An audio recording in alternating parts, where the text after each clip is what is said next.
Assalamualaikum everyone. See, today we are going to start practice set 1.4.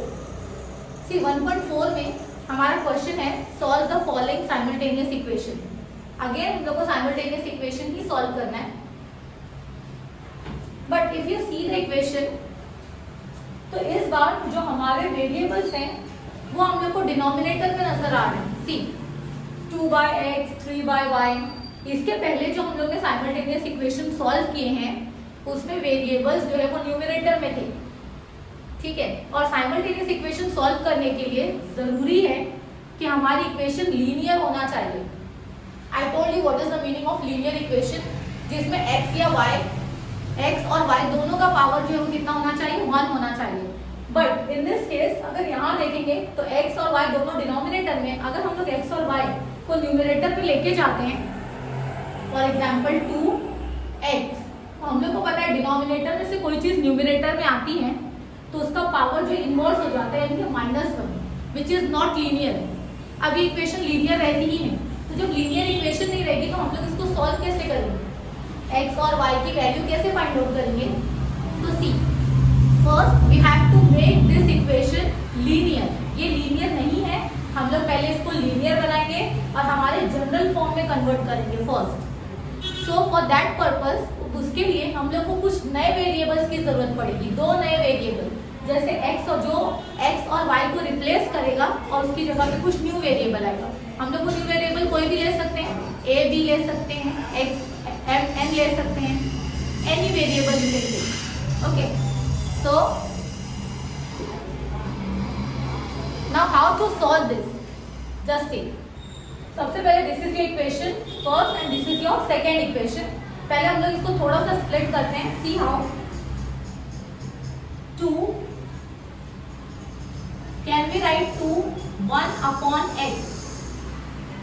2/x को हम लोग 2 bracket 1/x लिख रहे हैं, जो कि हम लोग को 2 1s are 2 ही मिलने वाला है. Okay, then -3 common, what is left inside, 1/1. y denominator में जैसा का वैसा, और ऊपर से 3 हम लोग ने कॉमन निकाल लिए, तो न्यूमरेटर में क्या बच रहा है, 1 is equal to 15. This is the equation number 1. And equation 2 को भी हम लोग ऐसे ही करेंगे सेम.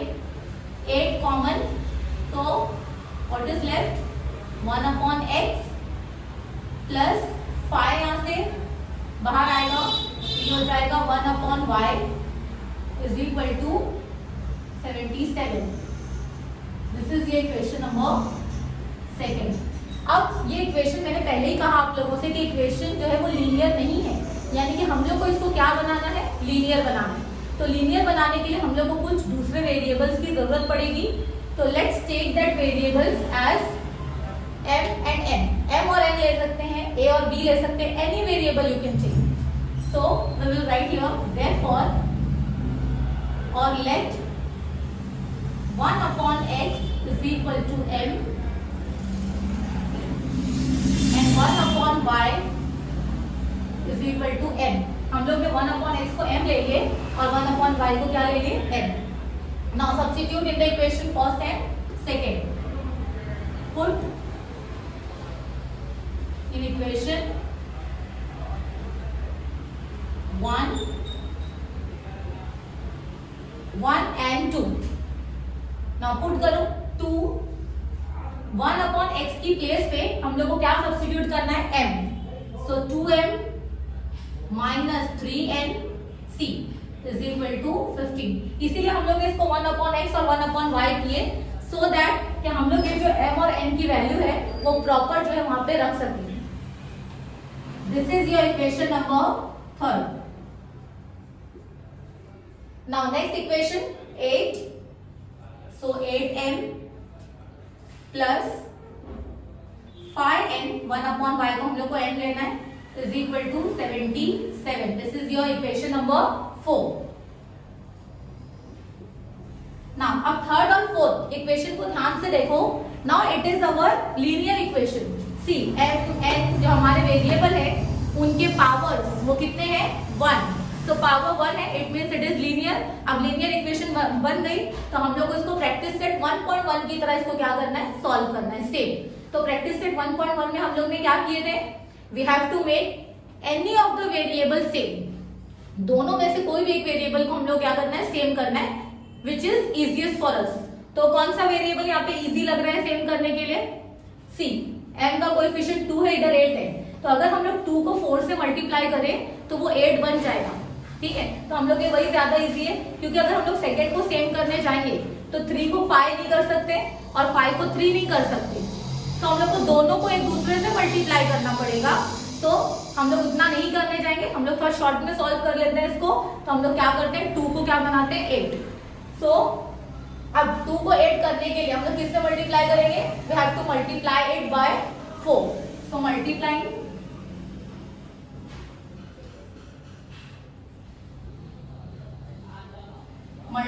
Equation 3 by 4। तो 4 से मल्टीप्लाई करो, 4 2 सा 8n माइनस 4 3 सा 12n is equal to 4 into 15, 15 4 सा 60। This is the equation number 5। यानी कि हम लोग ने थर्ड को कन्वर्ट कर दिया फिफ्थ में। तो अब हमारी मेन इक्वेशन है फोर्थ और फिफ्थ। अब फोर्थ और फिफ्थ को हम लोग को साइमल्टेनियसली सॉल्व करना है, जैसे हम लोग सॉल्व करते हैं। तो हम लोग ने जो वेरिएबल को सेम किए वो है m। तो अब m वेरिएबल की हम लोग को साइन देखना है, तो दोनों की साइन जो है वो पॉजिटिव है, प्लस है, C plus 8m plus 8m, same sign subtract, okay. Same sign है तो हम लोग सबट्रैक्ट करेंगे। पहली वीडियो में मैंने तुमसे कहा था कि same as same sign subtract. So हम लोग इक्वेशन नंबर 4 और 5 को क्या करेंगे, यहाँ पे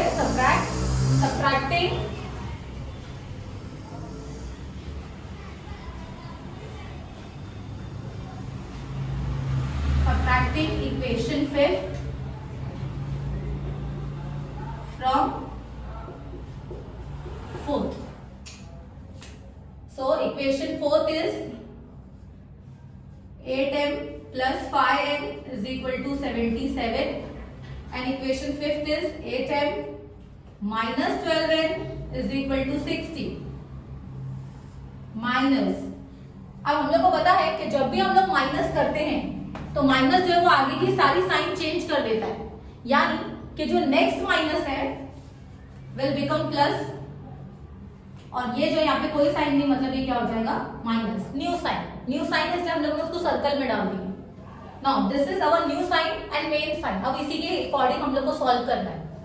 now 8m minus 8m will get cancel, minus हो जाएगा 0। नाउ प्लस प्लस, तो प्लस करना है, 12 plus 5, 12 plus 5 how much, it is 17n, ठीक है। 12 प्लस 5 17n हो गया। ना यहाँ पे 77 माइनस 60 यानी कि माइनस करना है, it is 7 and 7 minus 6 is 1. So therefore 17n is equal to 17. So n is equal to 17 upon 17. 17 यहाँ मल्टीप्लाई में इधर आके डिवाइड हो जाएगा, 17 1 जा 17, 17 1 जा 17. So n is equal to 1. n की वैल्यू हम लोग कितनी मिली, 1. Now we have to find the value of another variable, that is m. तो पुट इन इक्वेशन, थर्ड में रख सकते हैं, फोर्थ में रख सकते हैं, फिफ्थ कोई भी इक्वेशन में रख सकते हैं, लेकिन हम लोग थर्ड में रखेंगे first equation. 2m minus 3n is equal to 15। Now n is equal to 1। अब हम लोग जो है इक्वेशन नंबर 3 में पुट करेंगे, 4 में, 5 में, कोई भी इक्वेशन में कर सकते हैं। तो we will put in equation number 3। So put n is equal to 1 in equation third. What is equation third? It is 2m minus 3n is equal to 15. 2m minus 3n यानी 3 into 1 क्योंकि n की value 1 है is equal to 15. Now therefore 2m minus 3 1 are 3 is equal to 15. Therefore 2m is equal to, now minus 3 take that side, तो ये हो जाएगा 15 plus 3, 15 plus 3 is 18, So 2m is equal to 18. So m is equal to 18 by 2, क्योंकि 2 यहाँ पे multiply में है और वहां जाएगा तो डिवाइड हो जाएगा. 2 1s are 2, 2 9s are 18. So therefore m is equal to 9. Now we got the value of n and m. n और m की वैल्यू जो है वो हम लोग को आ गई, ठीक है. बट जो हमारे मेन वेरिएबल्स है वो है x और y. तो मेन जो है वो हम लोग को x और y की वैल्यू ही फाइंड आउट करना है.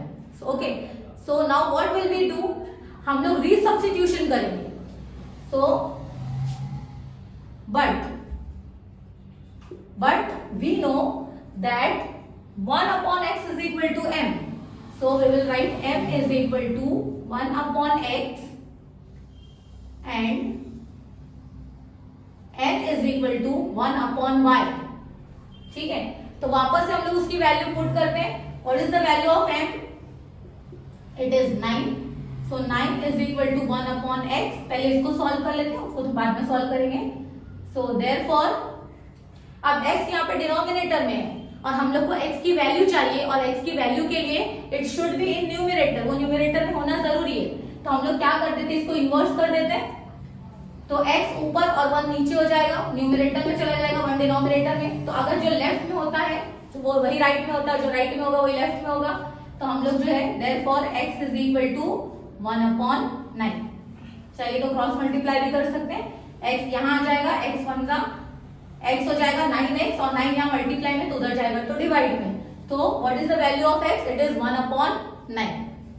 Now we will move to n. What is the value of n? We got 1. So 1 is equal to 1 upon y. Again cross multiply, y 1 जा y is equal to 1. So we got the value of x as well as y. Now at the end we have to write the solution. So therefore x comma y is equal to 1 upon 9 comma 1 is the solution. Is it clear everyone? See, this question is quite lengthy but not difficult. Difficult बिल्कुल नहीं है. बस एक चीज आप लोगों को याद रखनी है कि यहाँ पे जो हमारी इक्वेशन है वो लीनियर नहीं है. So first you have to make the equation linear and then we have to solve like practice set 1.1. 1.1 के जैसा ही पूरा सॉल्यूशन है, बट एट द एंड हमारे मेन जो वेरिएबल्स हैं x और y, उसकी वैल्यू हम लोग को पुट करना है. तो उसके लिए हम लोग को रीसब्स्टिट्यूशन करना पड़ता है. बस यही इसका एक्स्ट्रा पार्ट है जो कि आप लोगों को इसमें याद रखना है. This question will come in exam for 4 marks. 4 marks के लिए क्वेश्चंस आते हैं एग्जाम में, तो अच्छे से इसकी प्रिपरेशन करनी है आप लोगों को.